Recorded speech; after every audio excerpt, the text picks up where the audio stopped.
आज हम लोग थर्ड कंसंट्रेशन की तरफ में बढ़ते हैं, यानी कि मोल फ्रैक्शन। कंसंट्रेशन को रिप्रेजेंट करने का ये भी एक तरीका है, ये भी एक मेथड है। मोल फ्रैक्शन नाम से ही पता चल रहा है फ्रैक्शन होगा, और वो भी किसका फ्रैक्शन होगा? मोल का। यानी कि जितने सारे कंपोनेंट होंगे किसी सॉल्यूशन में, उन सब के सबसे पहले नंबर ऑफ मोल निकालना होगा और फिर उसका फ्रैक्शन निकालना होगा। देखिए पहले डेफिनेशन लिखवाते हैं mole fraction. Mole fraction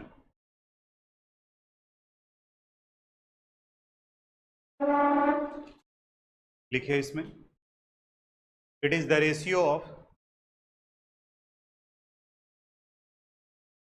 it is the ratio of number of mole, it is the ratio of number of mole of a component, number of mole of a component and the total number of mole and the total number of mole in solution and the total number of mole in solution it is represented by काई। X जैसा लिखा जाता है लेकिन इनका pronunciation होता है काई। इट इज रिप्रेजेंटेड बाय काई। एक्स नहीं बोलोगे, इसको बोलेंगे तो हम लोग काई बोलेंगे। इट इज रिप्रेजेंटेड बाय काई। अब ध्यान देना, यहां पर इसका डिफिनेशन क्या बता रहा है। मान लें कि एक बाइनरी सॉल्यूशन है, बता सकते हो बाइनरी सॉल्यूशन किसे कहते हैं? Which has two component. ठीक है, सपोज ये बाइनरी सॉल्यूशन हम टाइम देंगे कॉपी करने के लिए, आप बोर्ड पे समझोगे। A binary solution has two component A and B. A का नंबर ऑफ मोल है Na और बी का नंबर ऑफ मोल है Nb। तो अब डेफिनेशन कहता है कि जिस किसी भी कंपोनेंट का मोल फ्रैक्शन निकालना हो, जैसे अगर हमें मोल फ्रैक्शन निकालना है ए का, मोल फ्रैक्शन ऑफ ए, तो इसे हम लोग रिप्रेजेंट करेंगे काई ए से। It would be equal to number of mole of A divided by number of moles of A plus number of moles of B. यानी जिसका मोल फ्रैक्शन निकालना है उनके मोल को टोटल नंबर ऑफ मोल से divide कर देंगे। उसी तरह से मोल फ्रैक्शन अगर बी का निकालना है तो इनका फार्मूला हो जाएगा number of moles of B divided by number of moles of A plus number of moles of B. B का निकालना था तो बी से कर दें। थोड़ा सा और समझाने के लिए बात करते हैं। अगर मान लें कि कोई क्वाटरनरी सॉल्यूशन है, ए बी सी और डी, इनका नंबर ऑफ मोल है Na, इनका नंबर ऑफ मोल हो गया Nb, इनका नंबर ऑफ मोल है Nc और इनका नंबर ऑफ मोल है Nd। अगर आपसे कोई पूछे कि बताओ जी मोल फ्रैक्शन ऑफ C क्या होगा, तो बताओ क्या हो जाएगा? Nc divided by Na plus Nb plus Nc plus Nd। यानी mole fraction is the ratio of number of mole of the component. यानी जिसका मोल फ्रैक्शन निकालना है उसी के मोल को टोटल नंबर ऑफ मोल से डिवाइड कर देंगे।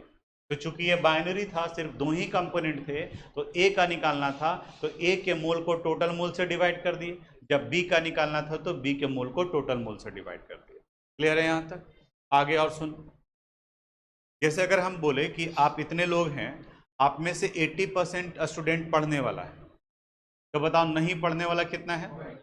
20%। कैसे निकाल लिए? क्योंकि हम परसेंट वर्ड यूज किए, तो परसेंट का टोटल सम 100 के बराबर होता है।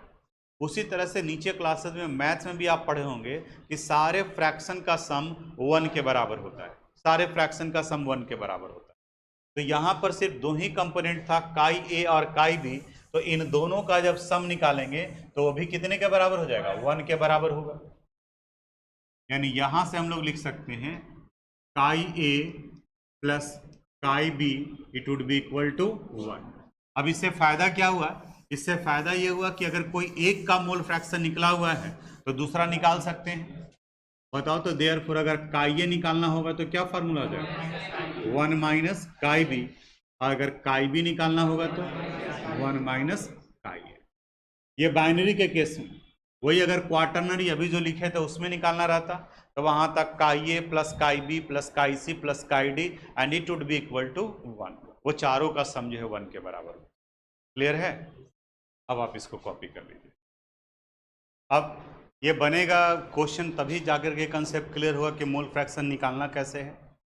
सिंपल ये बताया कि मोल फ्रैक्शन निकालने के लिए मोल निकालोगे जितने कंपोनेंट होंगे और फिर उसके बाद उनका फ्रैक्शन निकलेगा। जैसे यहाँ ये क्वेश्चन है, देखो पहले, उसके बाद फिर लिखना। 20 gram of sodium hydroxide is present in 90 gram of water to prepare its aqueous solution. Determine the mole fraction of each component. अब आपसे पूछ रहे हैं, जो लिखा हुआ है वही पूछ रहे हैं, यानी कि आप पढ़े भी दिख भी रहा होगा तो भी आप आंसर दे सकते हैं। आप बताओ तो नंबर ऑफ कंपोनेंट के अनुसार से इसे बाइनरी कहेंगे, टर्नरी कहेंगे या क्वाटरनरी कहेंगे? बाइनरी कहेंगे। क्यों बाइनरी कहेंगे? इसमें दो कंपोनेंट है। कौन कौन कंपोनेंट है? एक सोडियम हाइड्रोक्साइड और दूसरा वाटर। तो सोडियम हाइड्रोक्साइड और वाटर दोनों का मोल निकाल लेंगे। मोल निकालने का फॉर्मूला क्या बताए थे? Given mass by molar mass. Given mass by molar mass. अब आप किसी को भी ए और किसी को भी बी मान सकते हैं। ऐसे जनरली इस चैप्टर में हम लोग क्या करेंगे, आगे पढ़ेंगे तो सॉल्यूट का अमाउंट कम होता है सॉल्वेंट के रिस्पेक्ट में, सॉल्वेंट ज़्यादा अमाउंट में होता है तो उसके लिए ए यूज़ करते हैं और सॉल्यूट के लिए बी यूज़ करते हैं। लेकिन फिलहाल आप कहीं पर भी जो भी मानोगे उसके सामने में रहेगा। और तरीका है कि मोल के नीचे में उसका फार्मूला लिख दीजिए या फिर उसके नाम का फर्स्ट लेटर। जैसे सोडियम हाइड्रोक्साइड का फर्स्ट लेटर क्या हो जाएगा? एस, वाटर का फर्स्ट लेटर डब्ल्यू, तो वो भी आप रिप्रेजेंट कर सकते हो। बोर्ड पर देखना, हम बताते हैं। अकॉर्डिंग टू क्वेश्चन आप डाटा बताना। According to question mass of sodium hydroxide बताओ कितना ग्राम दिया हुआ है? 20 ग्राम। सोडियम हाइड्रोक्साइड का मोलर मास हम लोग इसके फॉर्मूला से निकाल सकते हैं। 23 प्लस 16 प्लस 1 कितना आएगा? 40 ग्राम पर मोल। अब इसका मोल निकाल लो। चूंकि दोनों का मोल निकालना है तो सिर्फ मोल लिखोगे तो कंफ्यूजन हो जाएगा कि किसका मोल। तो यहाँ ब्रैकेट में लिखेंगे number of moles of NaOH। देखो सब स्क्रिप्ट में लिखा हुआ है NaOH। Formula mass by molar mass 20 divided by 40 1/2 it means 0.5। अब इसके बाद में दूसरा कंपोनेंट है वाटर। बताओ मास ऑफ वाटर ये कितना दिया हुआ है? H2O 90 ग्राम। 90 ग्राम। मोलर मास होगा इसका 18 ग्राम पर मोल। मोलर मास इसका कितना आया? 18 ग्राम पर मोल। अब यहां से इसका मोल निकाल लेते हैं। अब इसके लिए लिखेंगे number of moles of water H2O, mass by molar mass 90 divided by 18 it means 5। तो दोनों का मोल निकल गया। अब मोल फ्रैक्शन, अगर मान ले कि NaOH का मोल फ्रैक्शन निकालना है, अब बताओ फार्मूला क्या लिखेंगे? Number of moles of NaOH divided by total number of mole, यानी number of moles of NaOH plus number of moles of H2O। Sodium hydroxide का नंबर ऑफ मोल कितना है? 0.5 डिवाइडेड बाय 0.5 प्लस 5, यानी 0.5 divided by 5.5, ये value कितना हो गया? 1/11। अब यहाँ पर डिवाइड भी कर सकते हैं और मोल फ्रैक्शन को आप फ्रैक्शन में भी छोड़ सकते हो। यहीं पर एक क्लू है, बाकी सब जगह पर आपको डिवाइड करना पड़ेगा। मोलरिटी निकालना है तो भी आपको फ्रैक्शन में नहीं डेसिमल में डालना होगा, लेकिन चूंकि ये मोल फ्रैक्शन है तो आप इसको फ्रैक्शन में भी छोड़ सकते हो। लेकिन अगर डिवाइड कर दिए तो मार्क्स कट जाएगा, ऐसा नहीं है। दूसरा मोल फ्रैक्शन ऑफ H2O, दो मेथड है। एक या तो ऐसे निकाल सकते हो या दूसरा 1 माइनस क्या कर देंगे? मोल फ्रैक्शन ऑफ NaOH, यानी 1 माइनस 1/11 वैल्यू कितना हो गया? 10/11। समझ में आया? तो आप कॉपी कर लीजिए। दूसरा क्वेश्चन आपको बनाना होगा। देखो यहाँ इस बार आपको करना है, थोड़ा सा एक बार हिंट्स दे देते हैं। अब बताओ यहाँ पर इस क्वेश्चन में कौन कौन सा केमिकल सब्सटेंस है? CH3OH, इसको मीथेनॉल कहा जाता है। और दूसरा C2H5OH यानी इथेनॉल कहा जाता है।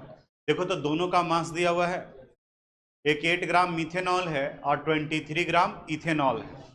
दोनों का मास दिया हुआ है, दोनों का फार्मूला दिया हुआ है, तो फार्मूला से मोलर मास निकल जाएगा। तो जैसे NaOH और वाटर का निकाले वैसे ही आपको मिथेनॉल और इथेनॉल का निकालना है, उसके बाद फिर ये बनेगा। तो इस बार ट्राई कीजिए आप अपने से। ठीक है, 8 gram methanol, according to question mass of methanol यानी CH3OH ये कितना ग्राम हो गया?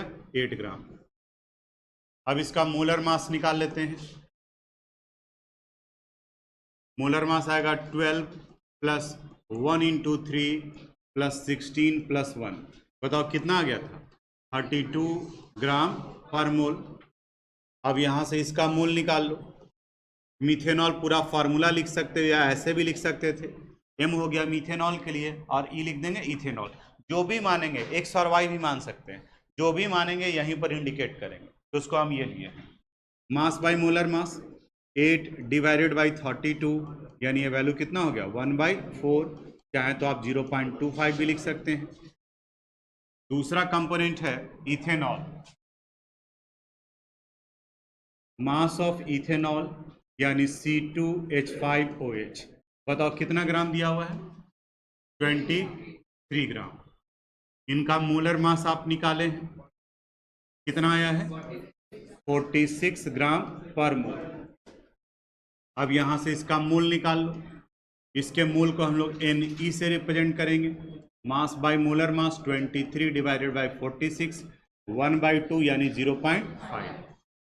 अब अगर मोल फ्रैक्शन निकालना है हमें मीथेनॉल का, तो फार्मूला है number of moles of methanol bye number of moles of methanol plus number of moles of ethanol. Methanol का कितना वैल्यू है?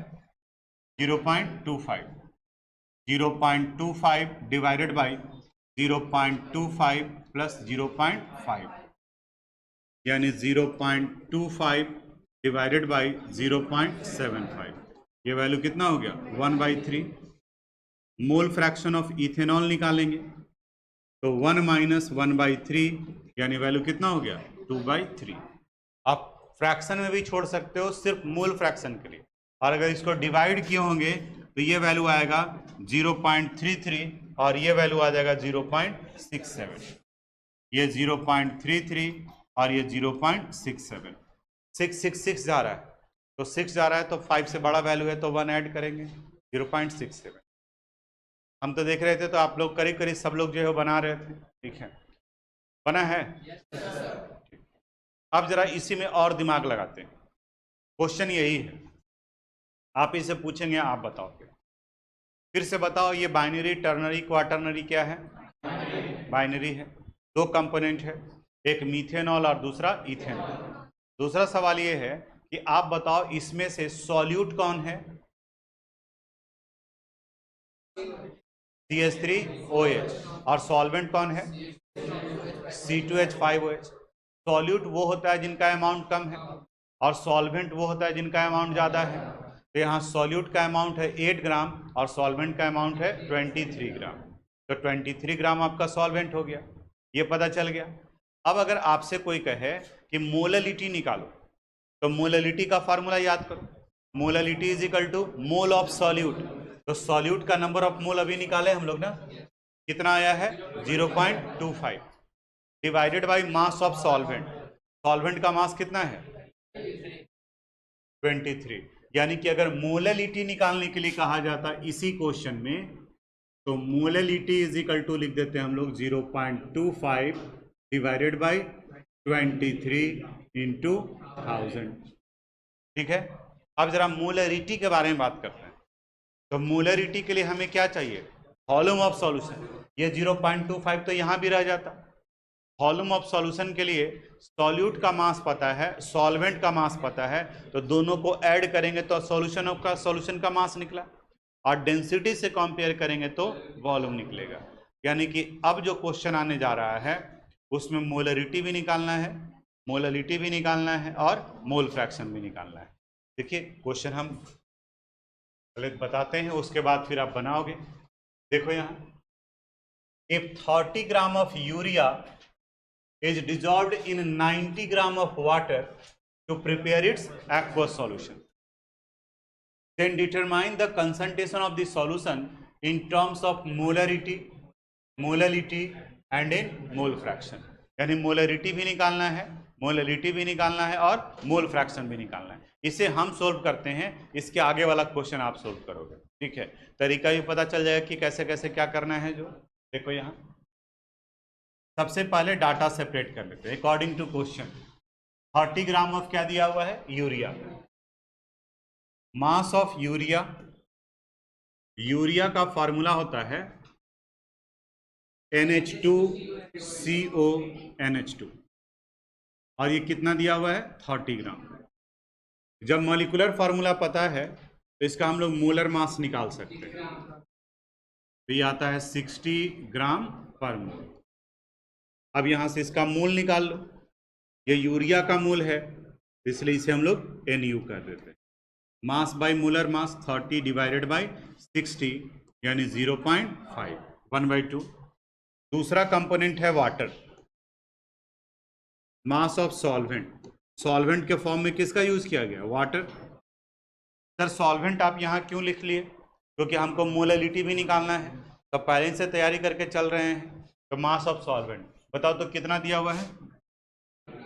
90 ग्राम.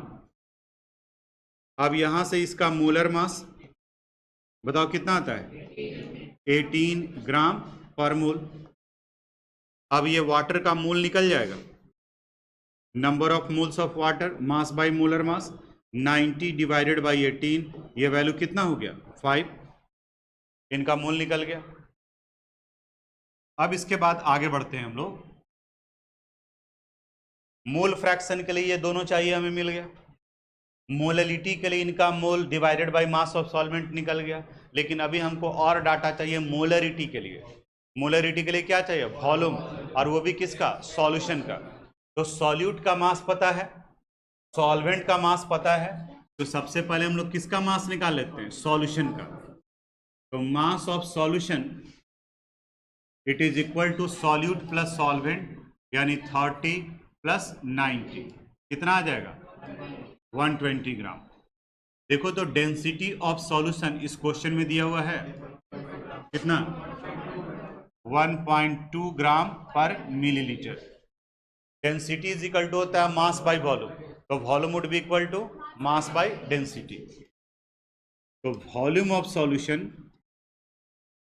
Solution it is equal to mass by density यानी 120 डिवाइडेड बाय 1.2 यानी ये value हो गया 100 millilitre. अब सारा रॉ मटेरियल आपके पास में आ गया. फॉर्मूला लिखना है और वैल्यू पुट कर देना है. जैसे अगर फर्स्ट में हम लोग मोलरिटी निकाल रहे हैं, मोलरिटी, तो फॉर्मूला क्या है? मोल of solute divided by volume of solution, volume of solution. और अगर ये मिलीलीटर में है तो मल्टीप्लाई कर देंगे 1000 से. बताओ तो सॉल्यूट का नंबर ऑफ मोल कितना आया था? 0.5. वॉल्यूम कितना है? 100 मिलीलीटर इंटू 1000. ये 10 टाइम्स 10 इंटू 0.5 करेंगे 5 मोल पर लीटर या 5 मोलर कहा जा सकता है.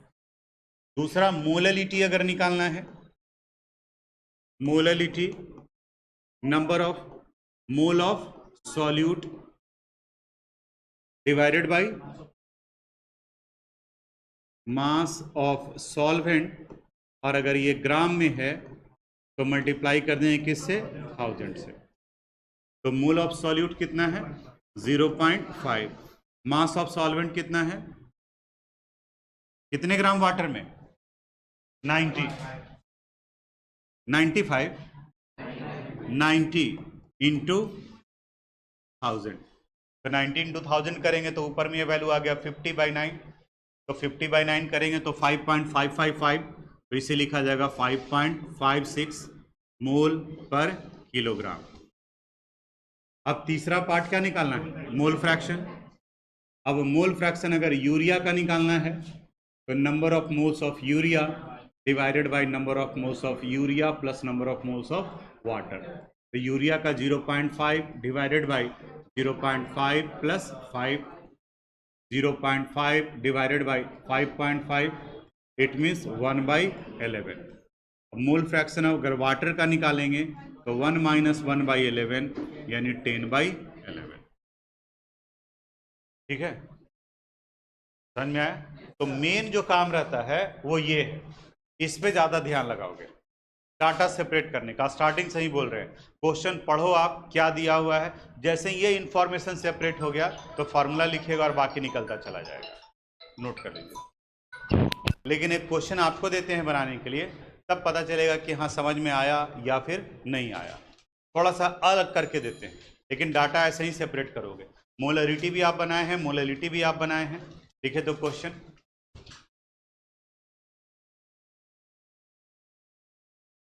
लिखे 20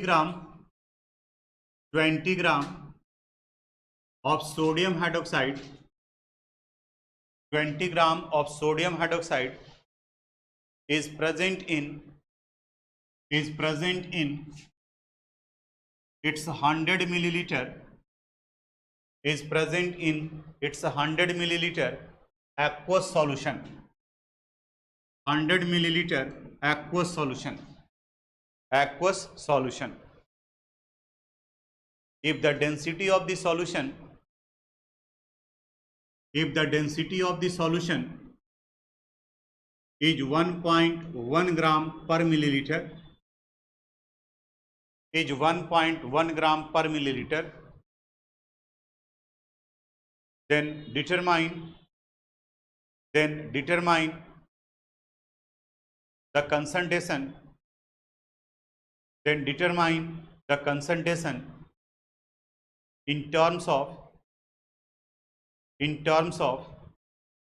molarity, in terms of molarity, comma molality and in mole fraction, molarity, molality and in mole fraction, and in mole fraction, यानी तीनों पार्ट में आपको निकालना है। पहले वाले में थोड़ा सा डिस्कस कर लेते हैं हम लोग। बता सकते हो यहां सॉल्वेंट कौन होगा? कैसे पता चला? एक्वस सॉल्यूशन है तो एक्वस में सॉल्वेंट कौन हो गया? वाटर। यहां 100 मिलीलीटर क्या दिया हुआ है? सॉल्यूशन का क्या दिया हुआ है? वॉल्यूम दिया हुआ है। और आपको मास ऑफ सॉल्वेंट अगर निकालना होगा तो सॉल्यूशन का वॉल्यूम है, सॉल्यूशन का डेंसिटी है, तो मास ऑफ सॉल्यूशन निकल जाएगा। और मास ऑफ सॉल्यूशन में से सॉल्यूट के मास को माइनस कर दोगे तो सॉल्वेंट का मास निकल जाएगा। निकालिए। बनाए हैं, कुछ लोग अटक गए हैं, तो अटक गए हैं तो यानी कि मोलरिटी और मोललिटी, अगर इनका कंसेप्ट क्लियर नहीं होगा तो फिर अटक जाओगे। और उसमें मेहनत किए हैं हम लोग, मोलरिटी और मोललिटी में भी एक एक क्लास लगाए हैं, और उसके बावजूद भी अगर अटक जा रहे हैं तो रिवीजन है, उसमें कमी रह गया है। थोड़ा सा वर्क करो, नहीं तो आगे बहुत कुछ पढ़ना है इस चैप्टर में। 1 महीना से ऊपर का टाइम लग जाता है इसको कंप्लीट होते होते। ये तो अभी बेसिक पार्ट पढ़ रहे हैं। देखिए यहाँ 20 gram sodium hydroxide is present in its 100 metre solution, यानी सोडियम हाइड्रोक्साइड प्रेजेंट है 100 मीटर सॉल्यूशन में। इसका मतलब सोडियम हाइड्रोक्साइड सॉल्यूट हो गया और सॉल्यूशन का मास दिया हुआ है। तो डाटा सबसे पहले सेपरेट करते हैं। ए और बी के लिए याद रखना, सॉल्वेंट और सॉल्यूट में किसे ए माने और किसे बी माने। आप ही बताओ, सॉल्यूट और सॉल्वेंट दोनों में किसका अमाउंट ज़्यादा होता है? सॉल्वेंट का। हम लोग अगर ग्रेडिंग की बात करें, ए ग्रेड और बी ग्रेड, तो किसको ज़्यादा, जो ज़्यादा है उसको ए ग्रेड मिलता है या जो कम है उसको ए ग्रेड मिलता है? ज़्यादा है उसको ए ग्रेड मिलता है। यानी कि सॉल्वेंट के लिए हम लोग ए मानेंगे और सॉल्यूट के लिए बी मानेंगे। तुम सुनी, सॉल्वेंट के लिए क्या मानेंगे? क्यों? मन लगा तो जो बता रहे थे तो उस वक्त में तो ध्यान नहीं दी। और यही एक बड़ा क्वेश्चन आ जाएगा कि कब ए मानना है और कब बी मानना है। अब कभी जब हम बता रहे होंगे कुछ तो तुम्हारा क्वेश्चन होगा कि सर इसको हम बी क्यों नहीं मान सकते, और वही बता रहे थे। क्या ज्यादा रहेगा? थर्ड सॉल्यूट ज्यादा होता है ना, सॉल्वेंट ज्यादा है तो ए के बाद बी आया तो बी होना चाहिए। ध्यान दीजिए, ठीक है। 20 gram of sodium hydroxide. According to question, mass of NaOH sodium hydroxide कितना ग्राम दिया हुआ है? 20 ग्राम। मोलर मास 40 ग्राम पर मोल। अब इसका मोल निकाल लेते हैं, क्योंकि ये सॉल्यूट है तो आप बी मान सकते हो इसको। Mass by molar mass 20 divided by 40 1/2, यानी वैल्यू कितना हो गया? 0.5। दूसरा है वॉल्यूम ऑफ सॉल्यूशन, ये दिया हुआ है कितना? 100 मिलीलीटर। तो मोलरिटी तो यहीं से निकल गया, मोल बाय वॉल्यूम ऑफ सॉल्यूशन। लेकिन अभी हम लोग को मोलरिटी भी निकालना है और मोल फ्रैक्शन भी निकालना है, तो उसके लिए आगे बढ़ते हैं। डेंसिटी ऑफ सॉल्यूशन कितना दिया हुआ है? 1.1 ग्राम पर मिलीलीटर। अब यहां से mass of solution, density is equal to mass by volume, तो mass would be equal to density into volume, यानी 1.1 इंटू 100, ये वैल्यू हो गया 110 ग्राम। ये मास निकल गया किसका? सॉल्यूशन का। अब यहां से हम लोग एक्वस सॉल्यूशन है, तो मास ऑफ सॉल्वेंट, एक्वस है यानी कि वाटर, कितना ग्राम हो जाएगा? 110 माइनस 20, इट मीन्स 90 ग्राम। अब मोललिटी भी निकल जाएगा, molality is equal to number of mole of solute by mass of solvent. लेकिन अभी एक और पार्ट निकालना है, क्या? मोल फ्रैक्शन, तो इसका भी मोल निकालना होगा। तो वाटर का मोलर मास निकालेंगे, मोलर मास ऑफ H2O कितना आता है? 18 ग्राम पर मोल। अब यहां इसका मोल निकाल लो, चूंकि ये सॉल्वेंट है इसलिए आप इसे A मान सकते हैं। पता है, कंफ्यूज होने का जरूरत नहीं है। वाटर है तो आप W लिख दिए, सोडियम हाइड्रोक्साइड है तो आप S लिख दिए, लेकिन जो भी काई के लिए यूज करेंगे वो यहाँ पर आपको इंडिकेट करना चाहिए, ताकि पता चले कि NB है तो किसका मोल है। ये किसका मोल निकाले हम लोग? सोडियम हाइड्रोक्साइड का। तो यहाँ Na हो गया 90 डिवाइडेड बाई 18, यानी 5। अब एक एक करके निकालते जाओ। जैसे पहला हम लोग निकाल रहे हैं मोलरिटी, हम डायरेक्ट लिख रहे हैं वैल्यू, या लिख देते हैं molarity, mole of solute by volume of solution. अगर ये मिलीलीटर में है तो मल्टीप्लाई कर देंगे 1000 से, यानी 0.5 डिवाइडेड बाय 100 इंटू 1000। ये वैल्यू कितना आ गया? 5। कैपिटल M लिख सकते हो या फिर मोल पर लीटर। दूसरा molality, number of mole of solute divided by mass of solvent.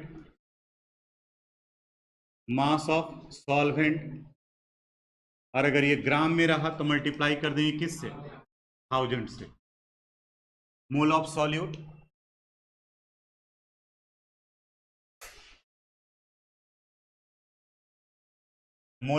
कितना है? 0.5 divided by mass of solvent 90 into 1000। ये वैल्यू आ गया 5.555, यानी इसे लिख सकते हैं 5.56 मोल पर केजी, किलोग्राम। लाइट आ गया है, कट गया था उसमें। अब थर्ड, मोल फ्रैक्शन। अगर मोल फ्रैक्शन A का निकालना है, यानी सॉल्वेंट का, तो Na divided by Na plus Nb। बताओ Na का वैल्यू कितना था? 5 डिवाइडेड बाई 5 प्लस 0.5, ये वैल्यू आ जाएगा कितना? 10/11। यही होगा ना? 1/11 करते हैं, देखो कैसे। 1/10 5 डिवाइडेड बाई 5.5, यानी 50 डिवाइडेड बाई 55, कितना आ गया? 10/11। ए है ना, ए और बी, वही तो बोले। ए हम लोग किसके लिए यूज किए? वाटर के लिए। काटो नहीं, ए हम लोग किसके लिए यूज किए हैं? वाटर के लिए, तो वाटर का मोल फ्रैक्शन 10/11। और बी किसके लिए यूज किए हैं? Sodium hydroxide. तो अगर सोडियम हाइड्रोक्साइड का निकालना है तो chi B it would be equal to 1 minus 10/11, यानी यहां कितना वैल्यू हो जाएगा? 1/11। तो आप ए और बी की जगह पर NaOH और H2O लिए होंगे तो कोई ज़रूरी नहीं है, आप यहाँ अगर सोडियम हाइड्रोक्साइड पहले लिए हैं तो उसका 1/11 हो जाएगा, उसके बाद फिर ये आ जाएगा। कितने लोगों का बना था आप लोगों में से? ठीक है, जल्दी से नोट कर लो।